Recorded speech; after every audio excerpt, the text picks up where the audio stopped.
Hi అండి. ఈరోజైతే ఇంకో చిన్న మినీ వ్లాగ్‌తో మీ ముందుకైతే వచ్చాను. మార్నింగ్ నుంచి ఈవినింగ్ వరకు నేనైతే ఏమేం చేశానో ఇది మీతో అయితే షేర్ చేసుకుంటున్నాను. ఈరోజు మార్నింగ్ అయితే ఇదిగోండి ఒక వాటర్ మిలన్ అయితే ఇలా చక్కగా చిన్న చిన్న ముక్కల్లాగా కోసేసి అందులో గింజలు కూడా తీసేసాను. ఇలా చక్కగా బ్లెండర్‌లో వేసామంటే వాటర్ మిలన్ జ్యూస్ చక్కగా ఈజీగా అయిపోద్దనమాట. మార్నింగే ఒక జ్యూస్‌తో స్టార్ట్ చేసామంటే చాలా ఫ్రెష్‌గా ఉంటాము. తర్వాత బ్రేక్‌ఫాస్ట్ కింద అయితే క్యారెట్, కీర, పర్పుల్ క్యాబేజీ, ఎగ్స్, శనగలు ఇలా ఇచ్చాననమాట. అదైతే మంచి హెల్తీ బ్రేక్‌ఫాస్ట్ అండి.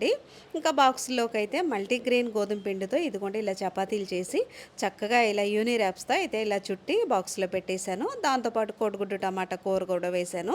ఇంకా స్నాక్స్ కింద అయితే ఇలా డ్రై ఫ్రూట్ లడ్డూస్ అయితే పెడుతున్నాను. ఇవైతే ఫ్రెండ్స్ కూడా ఉంటారు కదండీ! పిల్లలు షేర్ చేసుకుంటారండి. 2 పెట్టాననమాట.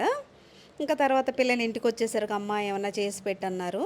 అయితే పంచదార, బెల్లం లేకుండా హెల్తీగా డ్రై ఫ్రూట్స్ అన్నీ వేసి మంచి హనీ వేసి మంచి స్వీట్ అయితే చేశానండి.